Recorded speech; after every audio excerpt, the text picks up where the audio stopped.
Hello everybody. So I've played about 5 hours of Brighter Shores, which is a brand new MMO just released into early access, developed by the same people that created Runescape, which I'm a massive Runescape fan. I'm sure plenty of you guys are that are watching this video. Anyway, I'm not trying to waste your time. I will give you my initial thoughts overall, but guys, there is a massive red flag with this game that I want to start with right away.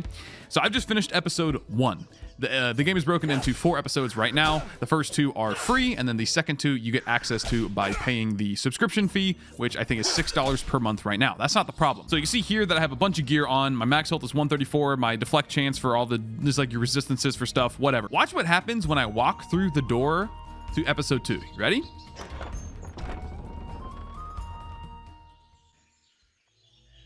All of a sudden, everything, and I mean everything but your money and like your potion slots and stuff like that on your tool belt, everything else instantly becomes nullified when you go into the next act.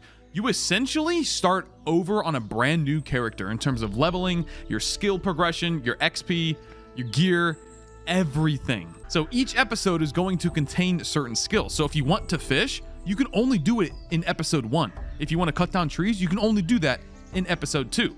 Those are not that big of a deal, right? If you have to traverse the map for specific locations to do a certain like profession, whatever, not a big deal.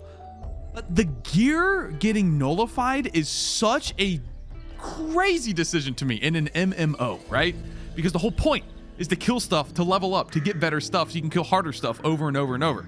If anything, why in the world are we not just like adding levels to the zones, right? So you see right here, these little crows enemies over here, they're level 16, right? If I go over here, everything's level 0 again. Why not just make these like level 20 base? And then they drop gear that I can, you know, use and then go back here and kill these level 16 guys easier. That's like basic RPG stuff. That's not even like an MMO at that point. So that is a gargantuan red flag for a lot of you guys, myself included. I'm still going to play the game because I'm still interested to see what it has to offer, because at the end of the day, you know, I'm playing this game to grind. It's an RPG. I'm here to grind. I'm here to level up my character and do all these acts. So as long as I'm having fun while doing it, I guess I can kind of like give it a little bit of leeway if it resets entirely. But that's a wild decision. Like, that is an absolutely crazy decision to essentially strip all the player power away and make you go back to square one every single episode. And again, there are 4 episodes in total. So, hey, I just wanted to get that out there right at the start of the video. That's a crazy decision. That being said, the content that is here, as I said, I just finished Act 1, or Episode 1, Act 1, Episode 1, say the same thing. These are my levels. I did like 1 or 2 quests. I'm not a big lore guy, admittedly. I'm here to like kill stuff. That's basically all I want to do. But the game overall is pretty charming. I would say the room system is a bit weird. It's essentially, just think about it like you're playing RuneScape on like 10% render distance, draw distance. The room system is kind of weird, but you get used to it very quickly. I love the UIs, by the way, being able to, it is like, it kind of feels like a mobile game in terms of like the icon placement and whatnot. But it's very smooth, and you can like resize absolutely everything. Like go like that. It's pretty cool. But you get used to the rooms. Each room is like its own little instance, and it's important to note that the resources, so this guy is collecting the glow plant, I can now go collect the exact same glow plant. These resources are allocated per player, but for some reason monster spawns are not. So a player can never steal another resource from you, but they can steal your monsters that you're fighting. And the spawns are like RuneScape, right? You kill an enemy, it has like a 10-second, 15-second respawn time, whatever. So a player can interfere with that, but they can't interfere with your resource gathering, which is like, why not both? Why one or the other? Why not both? And it's kind of weird. So one thing I do want to say is the gear is pretty dang interesting to me, which is one of the main reasons why I do want to venture forth and continue on despite it being reset, essentially.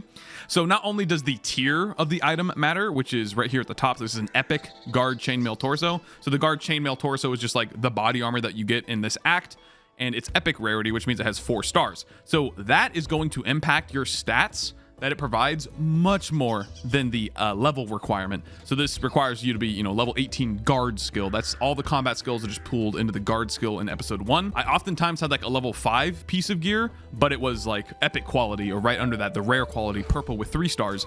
And it provided significantly better stats than like a level 15 or even like a level 20 item. Basically what I'm trying to say is that like in RuneScape, a bronze scimitar is always a bronze scimitar. The stats are identical every single time.